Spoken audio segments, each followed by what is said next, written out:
You are listening to the new man beyond the Macho Jerk and the New Age Wimp.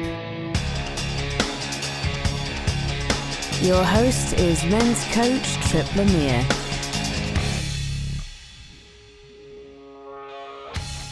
Does your partner want to solve problems or win arguments?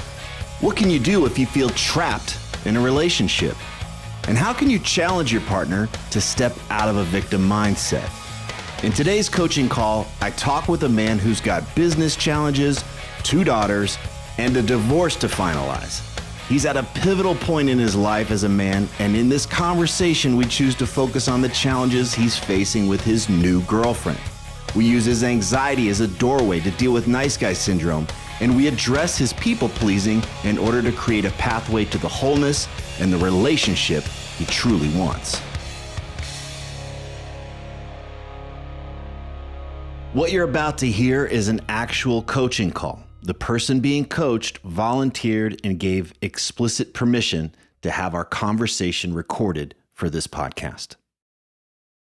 Great. Well, I was going through the thing that you sent me, that you kind of give me an update on where you were. And then you mentioned something in the email about a girlfriend. Tell me a little bit about that situation. Yeah, I have a girlfriend. I adore her. She's sweet and beautiful and a mirror for me, and has challenged me and softened me in some ways that I'm so grateful for. She also has 2 younger children. I have 2 daughters who are both in college. Her children are, middle school and high school. And she's kind of a traditionalist, I think, in some of her ideals about relationships and the direction they should go in. And there's a lot of similarities that we have, but we also met through this transitional time in both of our lives. And she was, separated, going through a divorce. I'm going through the separation stuff. And so there's some baggage, I think, for both of us from the past and from the dynamic in which we met early on. And, we're trying to work through that. And she and I have done some, work together with a kind of relationship coach, communication facilitator that I think's been helpful. I just keep pushing myself to try to show up better, but, I'm still dropping the ball at times, and I'm still working through my old habits. I think I'm catching myself more quickly now when things are unfolding in a way that I know would be hurtful or upsetting to her. And I'm just trying to own that more fully and be more responsible for it. I love her. I mean, I do, and she's awesome, and I want to make this relationship work. And it's pushed me in these just really amazing ways. And I worked with a men's relationship coach, an author. Her name's Karen Brody, for 6 months this year as part of my work, trying to kind of tighten things up there. And that's been great. I just joined another 2-month men's group, meeting once a week. So, I mean, I want to grow. I want to change. I'm all about the work, and it's just about putting it into practice consistently. Okay. So you've got all this support, the coaches and the men's group and relationship stuff. Everything you're laying out here, this divorce, the business challenges, you learning and growing as someone in relationship. These are long-term challenges and growth opportunities. And then there's also this deeper question of really, who are you becoming? And that will impact everything. That'll impact how you do relationship. It'll impact how you do your business, et cetera. So given that we've got just a short amount of time today, relatively, we're not going to be able to carry on this conversation for the next few months or year. So what would really make if we could zero in on something, what's got a lot of juice for you? What would you like to address today? Well, I'll tell you, one of the biggest things that came up for me this summer was I read a book, No More Mr. Nice Guy, by Robert Glover. And that was an eye-opening, like, knock in the head. I mean, I felt like depressed for 3 days, like deep depressed in a way I haven't experienced after I finished the book. That's a great review, right? You want that review. I read this book and I was depressed for 3 days afterwards. But it was this. I don't tend to be somebody who dwells in the past, but it sent me back to all of these situations. And, I was able to let go of the sadness because I realized it was a tactic that I was using, and it probably offered me value in some way to think of myself as this perpetually nice guy and, self-sacrificing. But then I was able to look at the bigger picture and all the ways it didn't serve me in relationships, in my business practice, in my friendships, even in my, hobbies and other things I'm passionate about. And so I'm trying to really figure out what is it, like, what is the authentic me who's owning my feelings, owning those moments when I'm not feeling good, not pretending that everything's okay or saying I'm fine when I'm not. Not feeling, letting go of the guilt thing, right? That's always been a big story for me. Oh, I'm going to hurt feelings and stuff. And, I know where it came from. Raised by a single mom, the martyr who sacrificed everything. I see it. I was always a good student. I have been well liked by most people.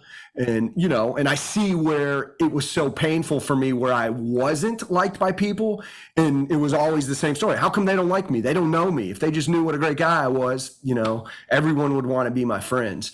And so now I get that that's like, Glover called it covert contracts.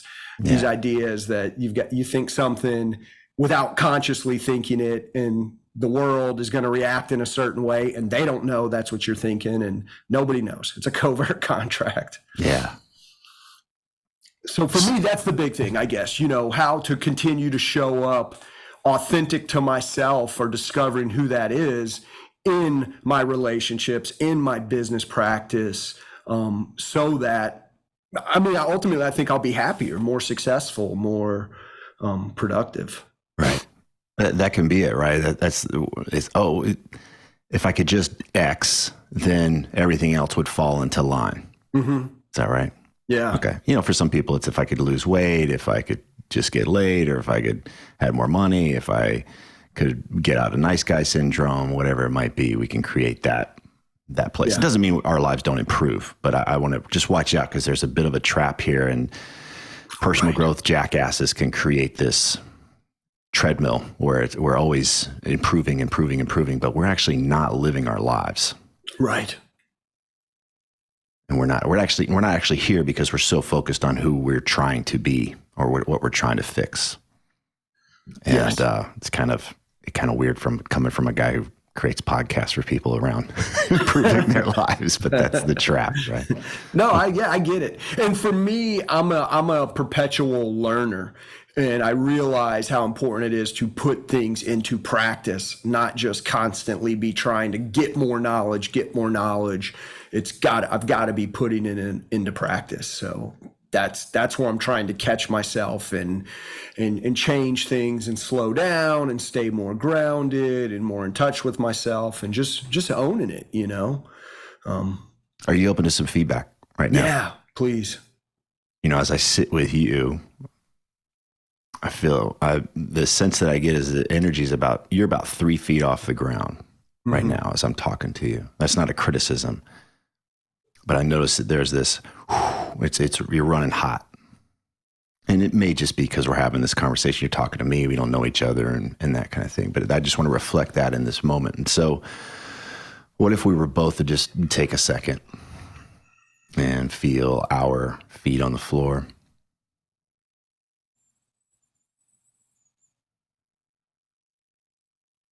Feel your butt in the chair.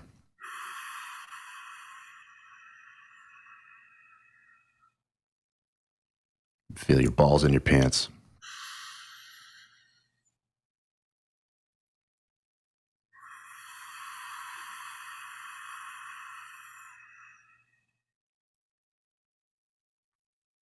And Even just relaxing whatever tension you might be holding in your face. Just relax your jaw for a second.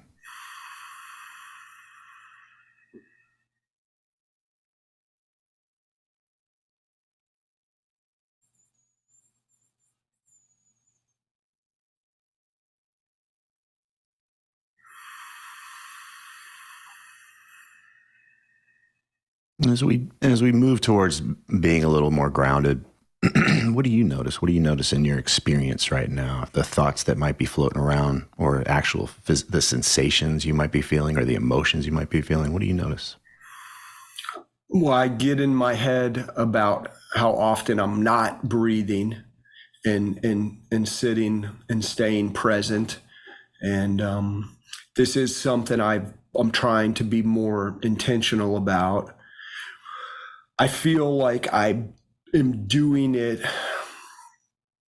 best lately at times with the girlfriend or when sitting with patients in my office.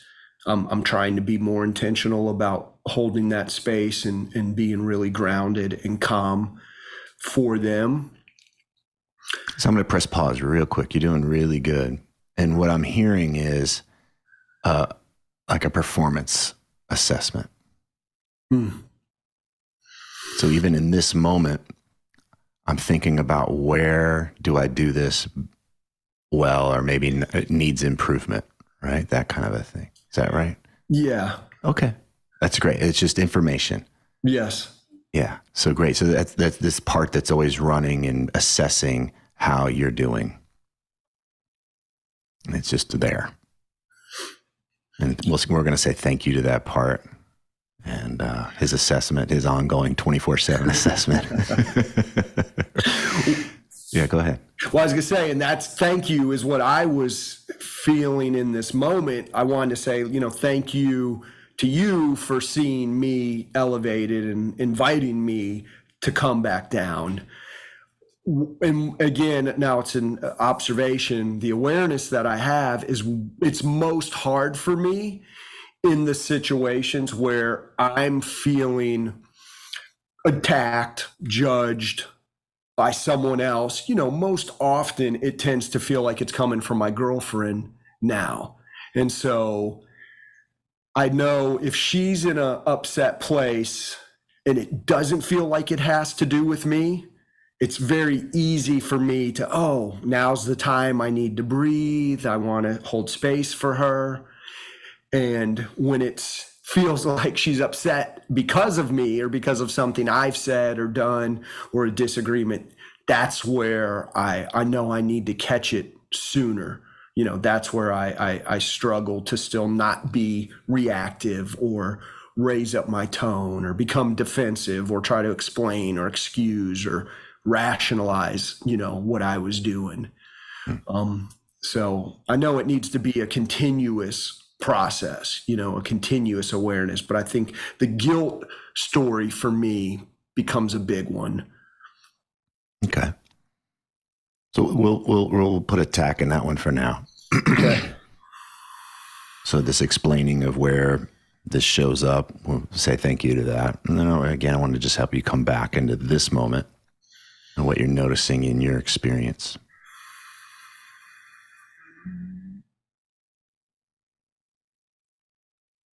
What do you notice in your body?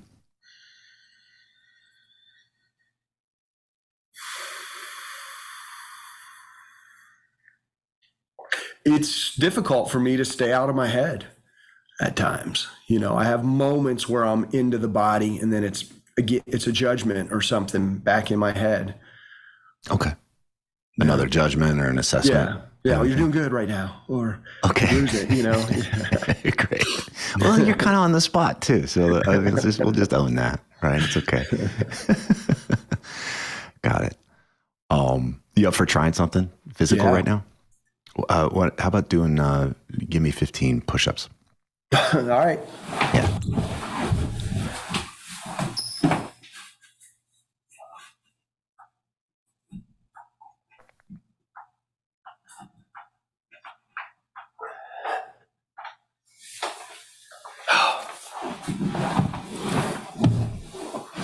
Great. And now just physically, just sensation wise, what do you notice in your body? It feels a little more relaxed, I think, than kind of I felt a little rigid, before, in that trying to be grounded and everything firm and square and settled. Right. Okay. And if you had to describe what you feel in your body, if I was a doctor and you wanted to just feel something in your body, what would you describe then?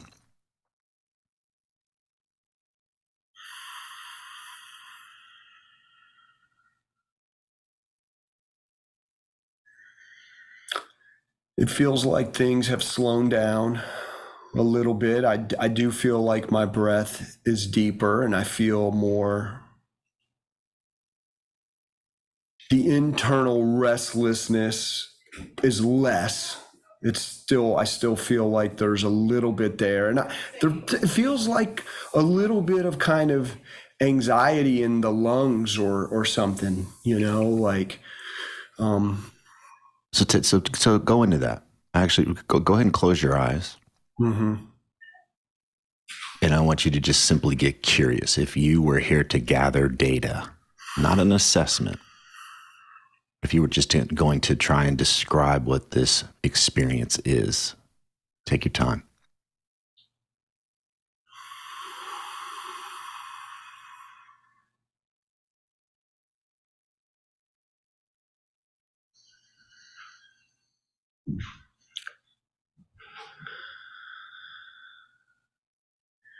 It feels like there's a little resistance to being able to take the deep breaths. Mm-hmm. Like I don't think it feels more comfortable to breathe more shallow. It just feels like easier in a way to just take the shallow breaths. And so there's a part of me that I have to be intentional to kind of breathe through that. And then there's like this feeling of like, okay, well, where does that go? Where's that anxiety going to go then? Okay. Describe that anxiety to me. What does that feel like, actually?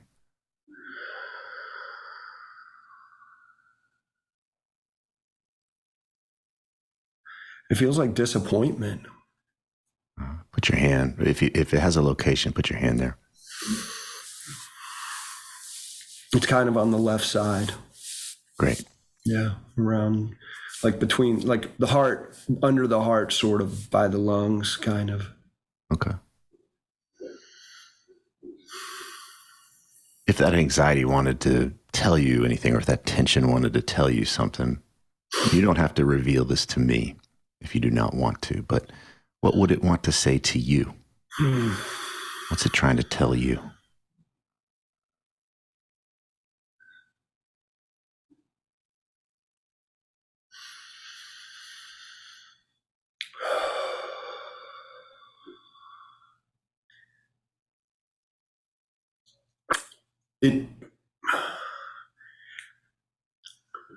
I feel like it's trying to tell me to let it go, in that I don't have to be responsible for my mom's or, other women in my life their feelings, their emotional state or reactions or responses to me.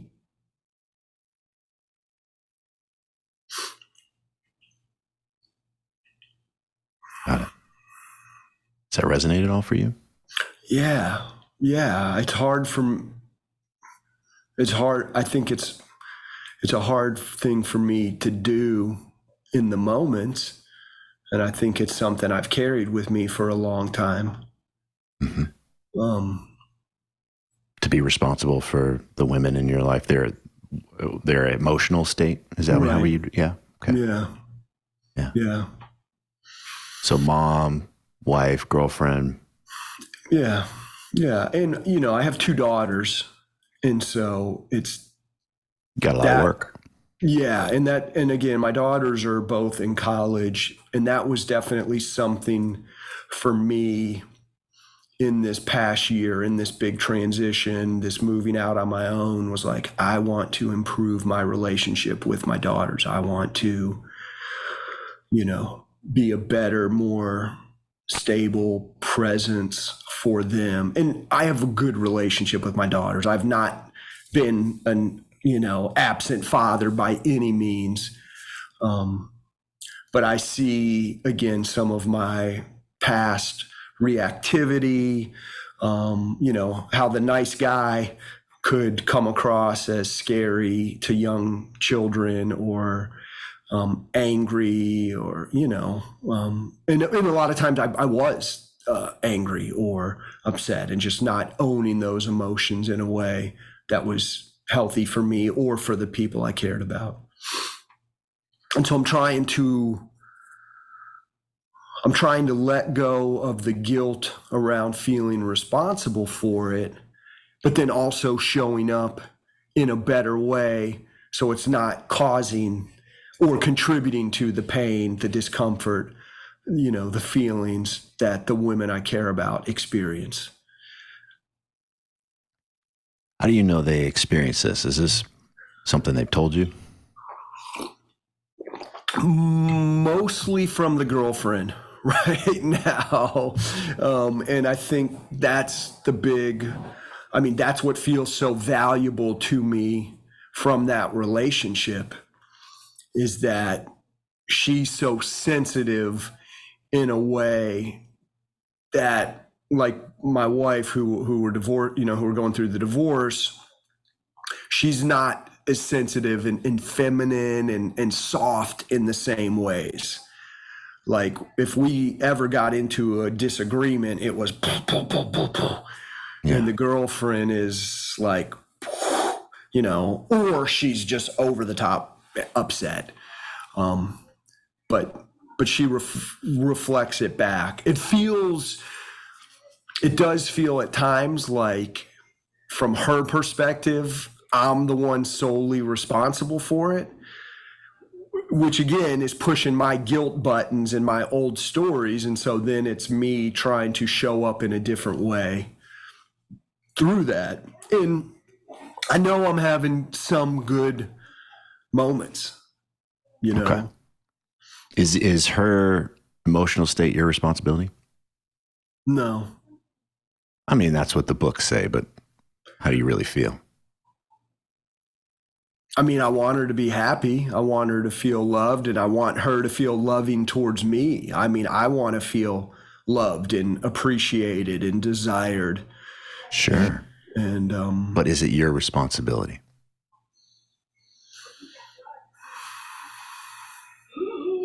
I don't think it's my responsibility in the kind of partnership that I want and imagine, though. I want to show up well, and Sure.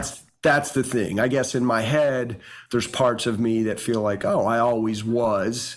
And then there's another part of me that's like, no, you weren't. Like, you were way off. And now it's just trying to, navigate that and make that work with her.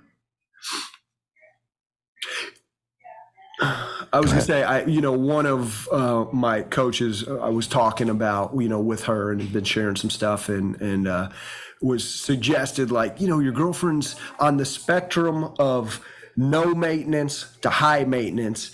She's probably more towards the high maintenance side. And I've been thinking about it. And for me, it feels, it's not about makeup and clothing and accessories. Like, it feels that it's more of like high emotional need in some way, is kind of how I experience that, because she likes to camp and outdoor stuff. Like, she's not overly, girly or prissy in the ways that I used to imagine what high maintenance meant.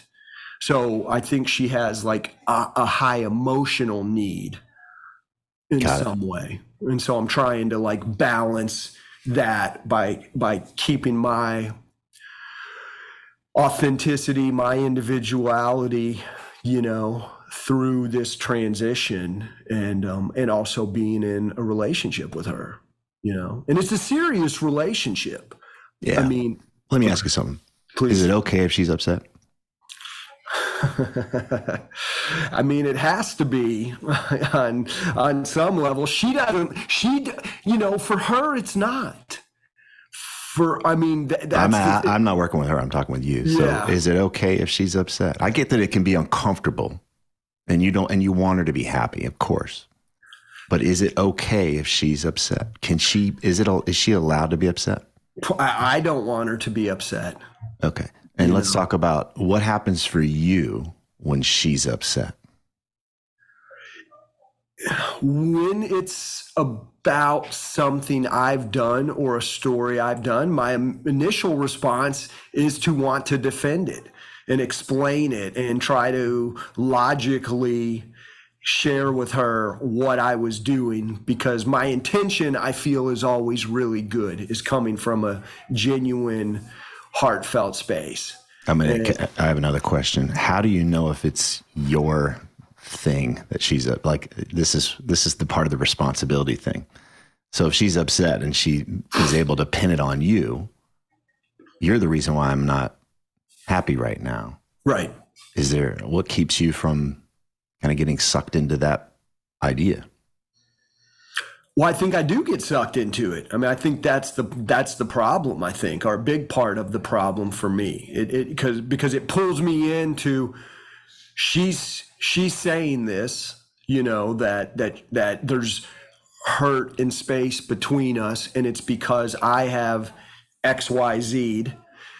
And then the way I get pulled in is trying to explain the XYZ, which quickly now doubles down on what's wrong. And now it's not what I XYZ'd, but it's now that I just ABC'd the XYZ, and she's, so now we're talking about how poorly I've handled the situation, and it's not even the original situation anymore. Right. And how, in an ideal world, how would you respond in that moment? In an ideal world? I think my ideal response would be not to defend, explain, excuse, or rationalize anything that I've done, and just ground myself, breathe, and reflect back to her what she's sharing. Acknowledge her discomfort and try to, just hold space for that, and not take it on as something personal, as that anxiety, that guilt. I have to do something differently, right now and in all times in the future going forward in a similar situation. Okay. We have an option here where we can kind of do a little like some teaching and some ideas and kind of give you some tips for things to do if you want to enter that, or we could explore some other things. What would help you with regards to this scenario? Is it that you really want to get better at when you're challenged in that moment, or what would help you? I mean, that's the thing for me. I think that's the area I'm working on the most. I would like to be less triggered in my own regard, and better holding space for her, because then it's going to come up in the dynamics with my daughters in the future, and with my mom, and potentially with patients in my practice. So just okay, yeah, great. So let's consider, because we've all been dented up through life, that there may be some healing here to do. That the part of you that gets activated is an old wound, in the same way that you've got a knee injury from football in high school or something. And walking through life that you got to watch out for that knee from time to time if you're doing a move or here and there. Well, in the same way, it's helpful to recognize, hey, I've got an emotional injury here. I need to be careful in these scenarios, because these types of interactions can inflame that injury again. So the reason why I bring that up is because that could be the context for some healing work to do. And also to recognize that whatever I'm feeling may not be about what's happening in the room right now. Mm-hmm. And instead of, if I can take responsibility for that, I don't have to project it on my girlfriend, my daughters, my ex-wife, all the other people all the other women in my life that I'm carrying around this guilt. It's like a pair of glasses that we put on and that's all we can see is all the places where we're inadequate and we need to perform better. And you're trying to make up for it. So I want to just set that. If you really feel like you really can't get over this emotional thing, it keeps getting in the way. That's a wonderful, great. When I work with clients and if that keeps coming up, I say, I recommend that we work with a therapist and heal that part. Then we can get back into the more creative aspects of coaching. Right. Okay. All right. So I just want to name that. That could be a thing there. Are you familiar with the drama triangle? Yes. Okay. So just for review, in any kind of dynamic, it's very simple to get caught into one of the roles of being the hero or being the victim or being the bad guy. Right. Okay. And if we don't recognize that we're in that dynamic, we're stuck in it. There's no winning in that dynamic. The other part is if we're in relationship with a person that's in that dynamic, we can't win either. So, it's kind of the best way is to not to play, essentially. Right. So do you have a sense that, are either of you aware of the drama triangle? And are both of you aware of the ways you might be playing victim, villain, hero with each other? I think I have an awareness about it. I'm not so sure that my girlfriend does or would even agree that that's what keeps playing out. Okay. I don't.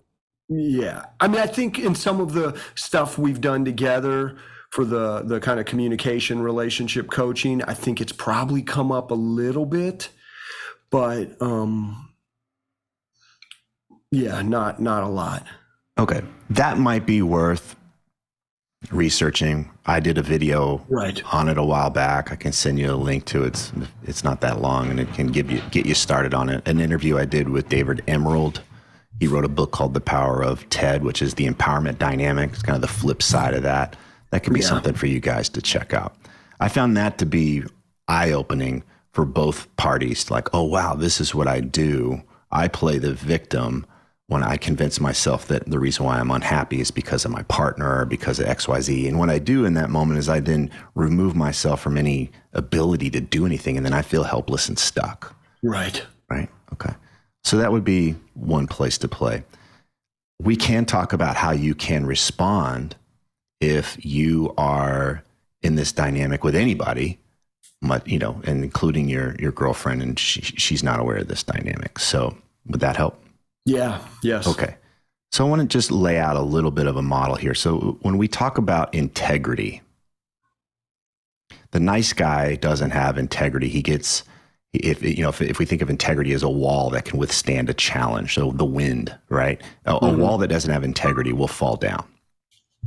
Okay. So the nice guy collapses under challenge. If he thinks he'll be challenged, right? Oh, I want to try XYZ in bed tonight. Oh, no, there's no way that's going to happen. She's going to get upset if I say that. I won't even bring it up. So he collapses even to himself of what he wants. He doesn't own what he wants. He doesn't bring who he is to the relationship. He contorts himself in order to stay, to keep the peace in the relationship. So we want to look out for collapse. Whatever I have to do, whatever I have to say in this moment to stop the fire. Okay? That's one side of integrity. The other side is posturing. It's the I don't give a damn what you say. It's my way or the highway. Both of them lose this ability. In the collapse, I don't care about myself. I only care about you. In that regard, it's what it looks like from the outside. And then the posturing is, I only care about myself and I don't care about you. Okay. There's a middle way here where it's not about being a bit of either. It's about having composure. And this is where I want to help you today, is to talk about what composure looks like for you when you're being challenged. And so composure is, I get to be me. I get to think and feel and want what's going on for me, but I can also be impacted by this other person. I still care about them. And the key word here is impacted. I could still be impacted by them, meaning I might get new information from them, and that might shape what I'm thinking. Their emotional state might impact me. Okay, this is important to me. What's happening here? But nonetheless, I'm still firm in what I want. I'm open to what's going on around me, but I'm still firm in what I want. Okay. So give me a sense. Let's play money quarterback with something that's happened recently where you felt like you could have improved it. And let's see if we can, come up with a better response, a response that would reflect more composure. How's that sound? Yeah. Okay. So what comes to mind? Give me a scenario. Well, I got a fresh one from last night. Right out of the oven. All right. Yeah, so, and it's kind of layered, which is how stuff tends to be. We were playing game night with her kids. She has her kids this week. And so, creating time together. And I had them over to my place and cooked dinner for everybody. And then we were playing euchre. I don't know if you've ever played the card game euchre. You play with partners. So it was me and her son, and then she and her daughter were partners. And her son played a card. And as partners, we play together. Well, I beat his card, even though he was already winning the hand. And he immediately questioned why I did it, reciting a guideline from the game that I had shared with them previously, but it was a misappropriation of the guideline. Like it's the guideline is you don't trump your partner's ace. Well, he didn't play an ace and I didn't play a trump. I just beat his card in the suit. But he jumped on me. I immediately responded. And then his mom jumped in and was like, no, you said this. So both of them were, kind of coming at me about what I had said in the past. And then I very kind of more sternly came back and was like, no, this is not Trump, and I'm trying to explain to them the difference. Well, she was really upset by that, about how I handled it. And we ended up, I softened and was very intentional to not speak sternly or quick. And I wasn't upset. I was just trying to clarify where to me, was what I had said was being misappropriately used in a situation where it didn't apply. And so I was trying to clarify, this is the second time they've ever played this game, so they're learning. But I did soften and didn't get, starting more. Well, this morning, she in a text message wanted to let me know that she's still upset about last night and that feels like there's space between us because of how things went during the card game. And I responded with a quick, well, I did raise my voice and it was because you did this. So I explained it, excused it. And now she's doubly mad because of how I responded to her being upset. And this is the same. This has happened. This is probably the 100th time, maybe, Right. So it sounds like she does a thing where she lets you know that she's upset, but that's it. She just kind of hangs that out there.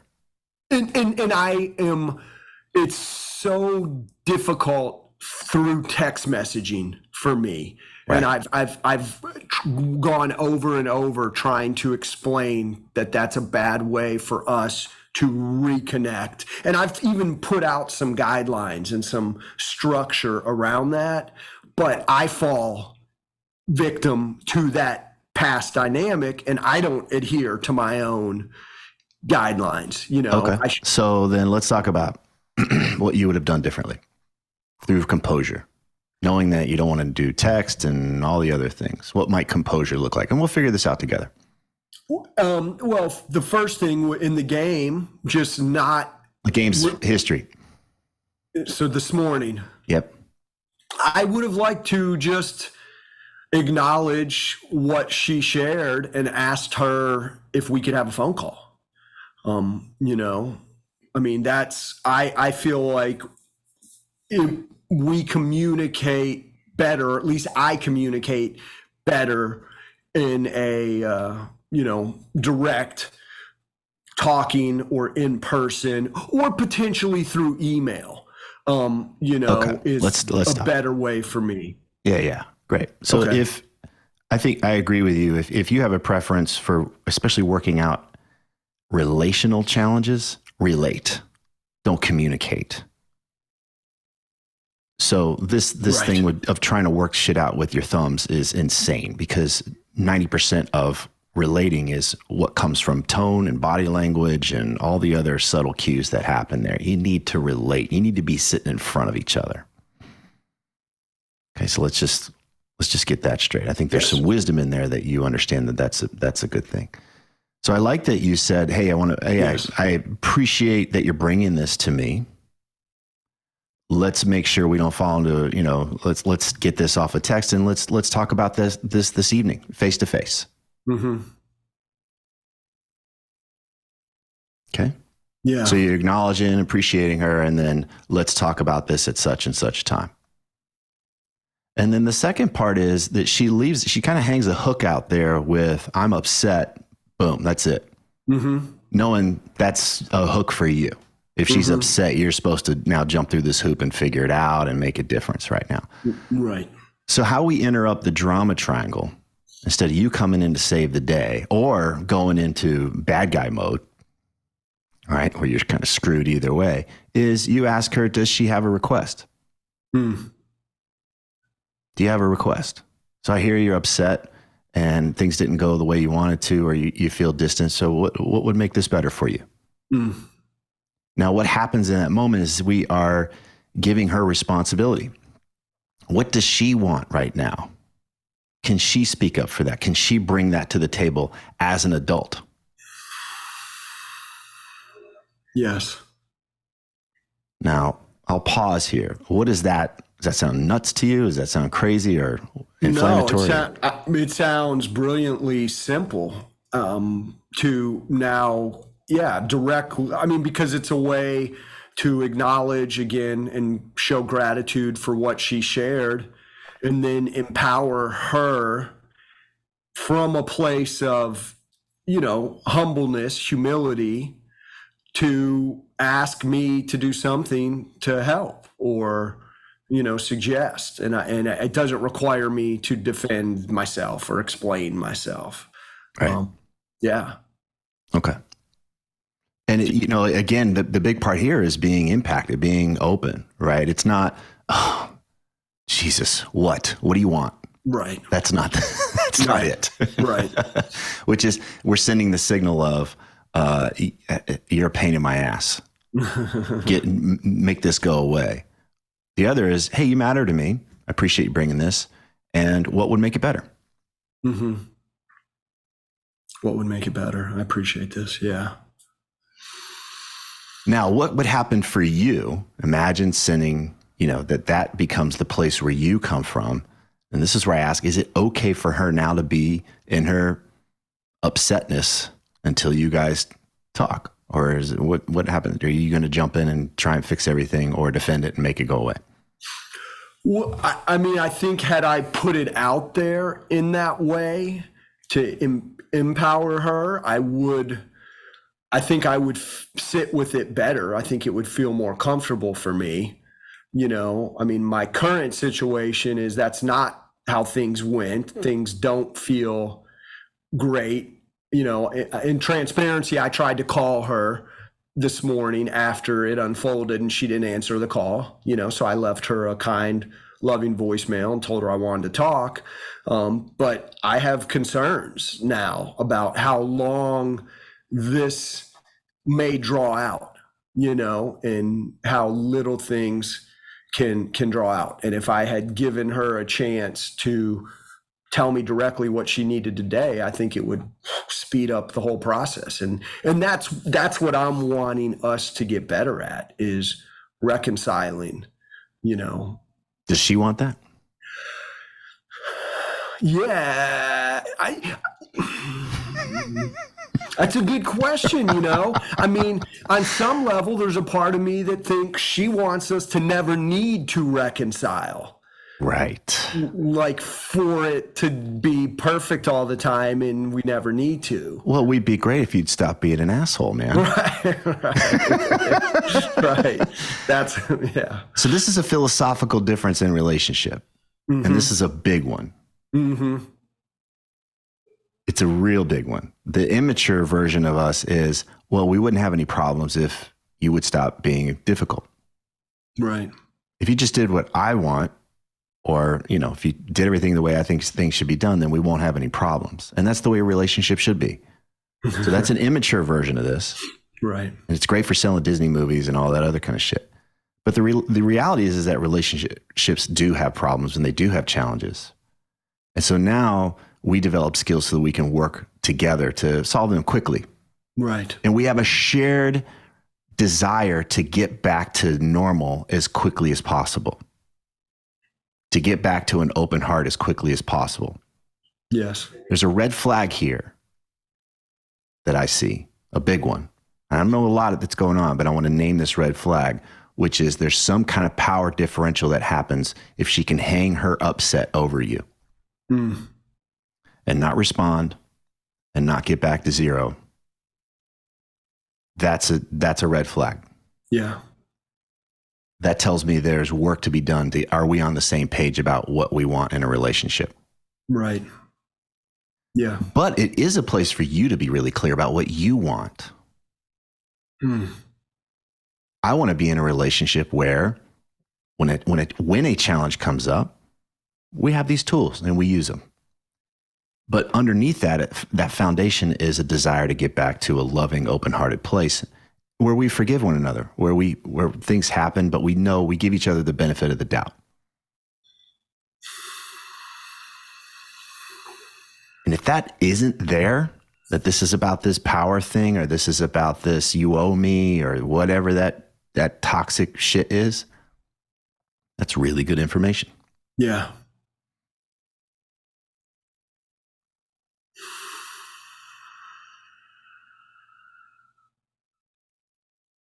You mentioned something earlier in our conversation about when we were talking about who you're becoming and wanting more of this mature, I can't remember the words you used. I think you said authentic or whatever it is. We don't wait to live that way. We live that way more and more through each choice that we make. There's not this arrival time. Once I finish this course, or once I hire this coach, or once I, whatever it is, then I can finally start to do this thing. It's through these little tiny choices day to day. And they're polarizing choices. They will bring certain opportunities and people towards us, and they will repel others. People that thrive on drama, people that thrive on manipulation will run for the fucking hills if you do this stuff and you challenge them to take responsibility. People that work for you, people that will partner with you professionally, whatever it is, they will run for the hills. They need that unconscious wounded pattern in order to do their gig. I bring this up because I want to bring this around to who you are becoming. Yes. And I want you to see that it starts with not a role to play. Oh, I'll act this way. But this ability to come back to, I can feel this anxiety in my body. I can feel this tension in my body. And I can still choose to come from a place of composure. I can ask this person, do they have a request? Hey, I screwed up. How can I make this right? Instead of, the knives come out and I'm going to prove you wrong, or, whatever. I'm so sorry. And it'll never happen again, or whatever has to happen. Right. What's going on for you right now? I hear what you're saying, and the not just playing a role piece really sticks with me, because I think on some level that's what happens for me. I have these ideas about what I should be doing, And then it comes from a place of, okay, now do it right, whatever the good guy thing is or whatever else, versus that authentically sitting with the feelings, experiencing the feelings, and then owning it and coming to maybe the same place, but from that more vulnerable, open, and aware place. And that resonates with me, and that's the first time I've kind of heard it said like that. Integrity relies on our wholeness. Mm-hmm. Wholeness being the degree to which, my well-being is not attached to whatever you say or what you do or what you think. Mm-hmm. Now, that's an ideal kind of a thing. But what you're talking about is my okayness to walk into a scenario and this person can be upset. I could still care and I could still be sad that they're upset. Yeah. I could still be concerned. But my well-being, like this ground of who I am, is still intact. I don't lose that ground. I don't lose myself. Right. And that's what we're talking about here. So that wholeness, the degree to which we can be in integrity, I won't collapse or I don't need to posture, is because I'm rooted in that sense of okayness. Right. Even if you're up, even if you misunderstand me, even if you think I'm an asshole. Right.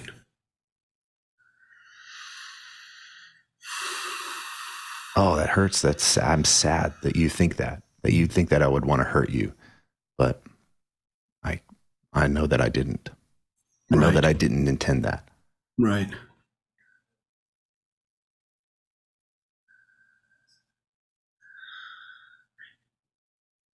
For me, what I'm telling myself is now I have to be able to sit with my anxiety and potential guilt feelings in a different way. But I have to, because I don't avoid them. I mean, they still come up in these dynamics. And it's, me defending myself doesn't make them go away. Well, let's come back to where we started our conversation today, Mm-hmm. when you were a few feet off the ground. Mm-hmm. That was an attempt to help you actually be with what is.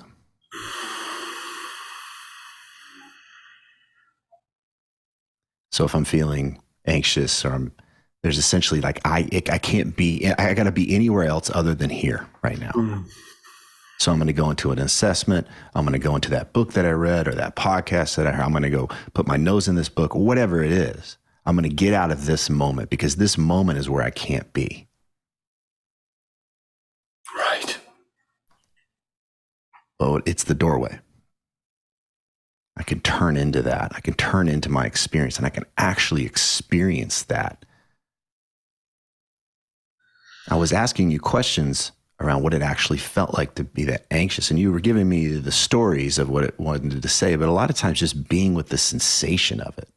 Yeah. Oh, it's hot. It's tense, cold, it's clammy, or it's tense or whatever. Just actually to feel it when the whole nervous system is saying, don't feel this. But it's the doorway. Yeah.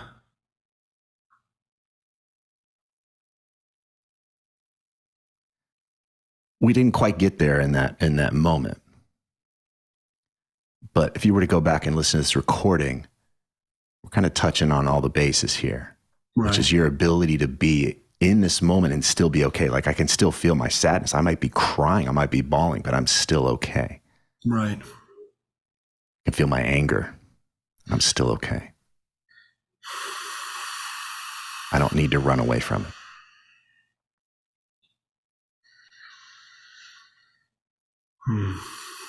All of the other things are the promise to escape it.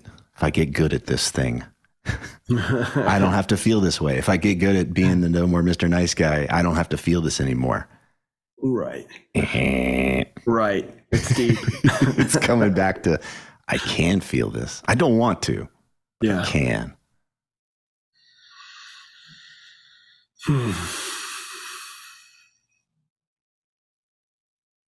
I'm not a boxer. But a guy who gets in the ring, he knows he's going to get hit. Mm. It's not an accident. He doesn't have an expectation that somebody's like somehow going to escape that. Right. He can take a punch. Yes. You being in a relationship means you're getting in the ring, not in a combative way, but you're vulnerable. Right.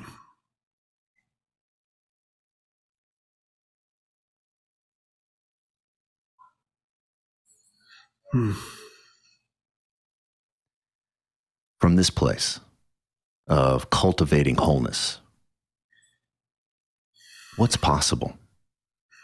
What starts to present itself as a possibility for you? I imagine a relationship that allows for this kind of growth and awareness to happen because two people are both encouraging it and wanting it. And it doesn't require a perfection at all, but just a willingness to be persistent and to keep showing up and doing that work. And that's what I'm trying to do.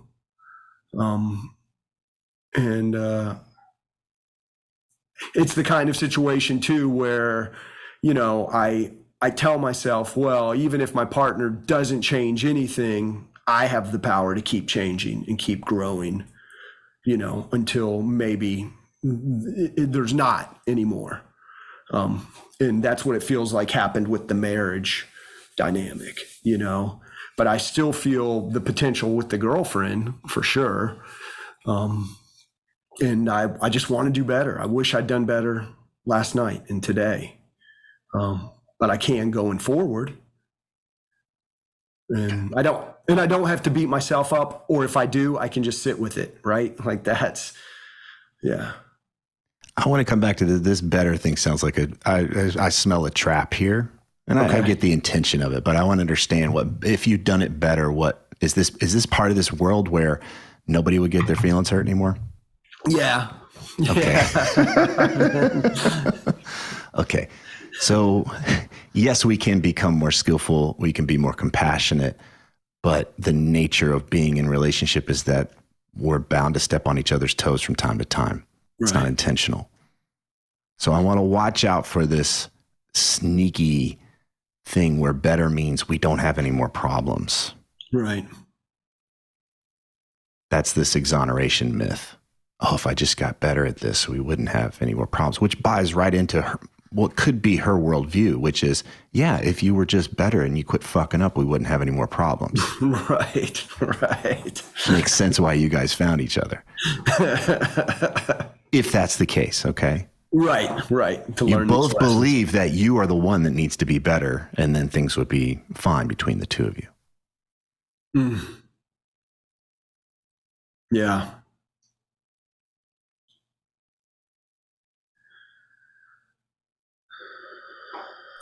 Is there something from our conversation that presents itself as an opportunity? Like, it's one thing to have these distinctions and to do a little teaching, and it's another to then, the real value of coaching comes from where we try this stuff out in the world. We experiment and create changes. The role thing, I mean, doing this as a role, again, as what the good partner would do. Like, that's an awareness that I wasn't able really to see that. I didn't think about it that way, like, oh, now pushing myself to be the perfect, not so good guy or not so overly nice guy, or, letting go of some of that. And the thing is, I've heard this in the last few weeks in other areas.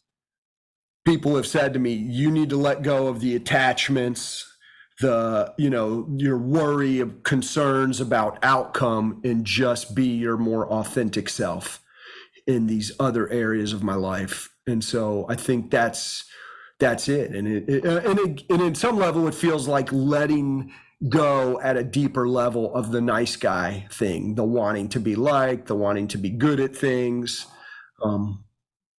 And Well, I mean, you just need to let go of your attachment to dying and go through life like without any worries, man. Like it's easy to say that shit.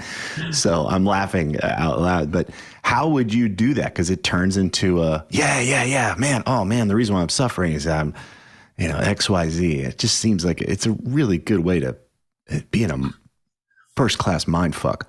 So I want to help you start to break this down into things that you can actually do and experiment and play with.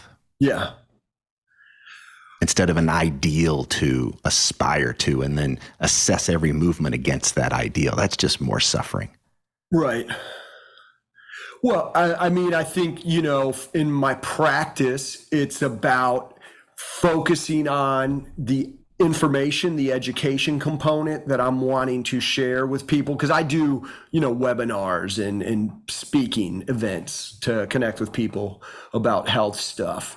And so not being attached to the outcome. Oh, ultimately this person decides they want to work with me. They want to use, have me be part of their health team. To these people, we created a connection.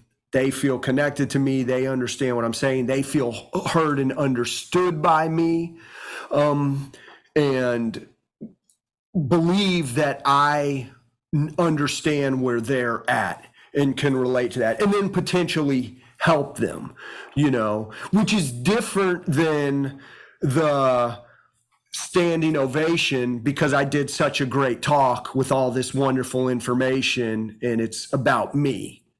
Like that's what I'm and that's what I'm working on, doing. I would never think of myself as self-absorbed, but sometimes like clueless in a way, Well, that's kind of the shadow side of the Mr. Nice Guy syndrome, is that we are constantly assessing how we appear to others. Right. I think Steve Chandler calls it the room of mirrors. We're walking around. Does my ass look big from this angle? I mean, what are they going to think of me if I say this? What am I going to think of me this? It is really a form of self-absorption. It may not just be like that grandiose narcissistic kind of version of look how great I am. It's just more like, what do they think of me? Yes. Constantly. Yes.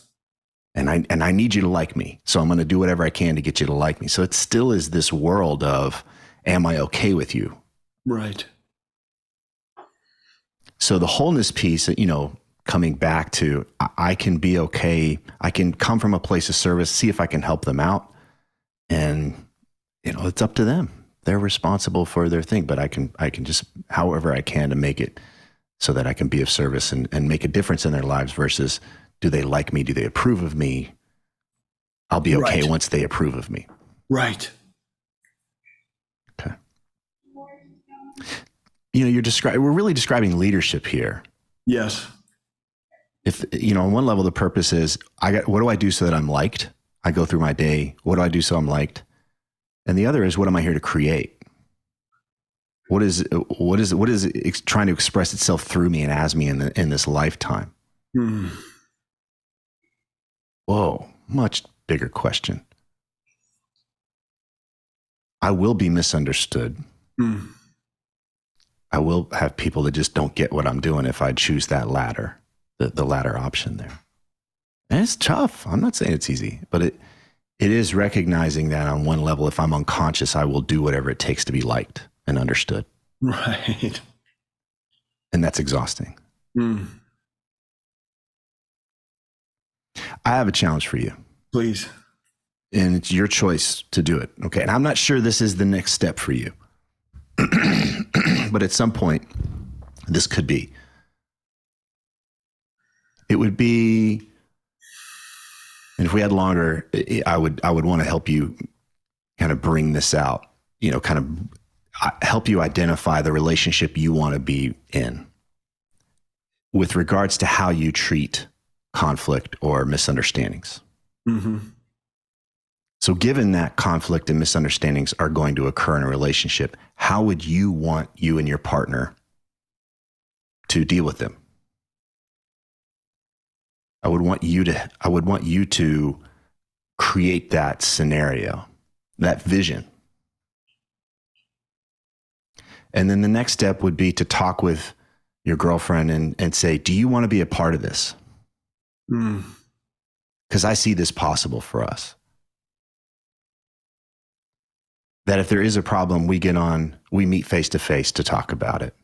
That if there is a problem, we recognize that problems arise but we understand that neither of us is really trying to hurt one another, that there was a mistake and we need to clean it up. Mm-hmm. And we also do this as quickly as possible. Yeah. And we also own our part in it.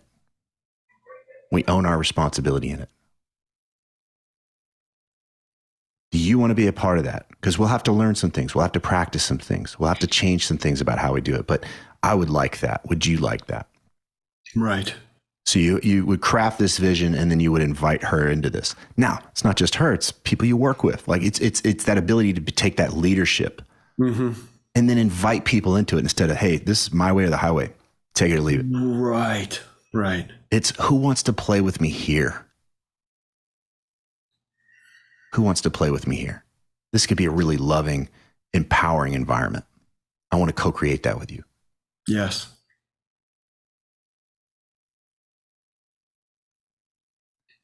That's, again, if we had more time, I'd help you craft that vision, but that would be a 2-step process, is to kind of lay that out and then also to speak that and make that request. But then you'd have to, it sounds great on paper, but then you'd have to do the work. Yeah. Right? But having that agreement, hey, we're working towards this, which would mean A, B, and C.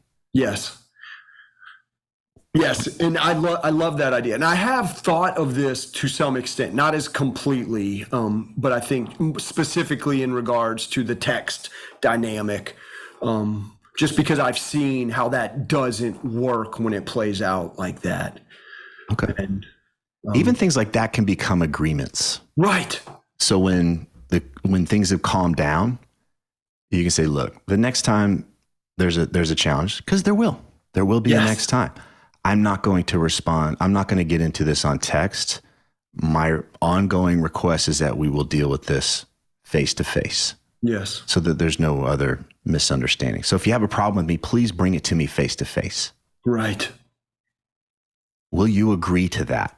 Right? And it becomes an agreement between two people.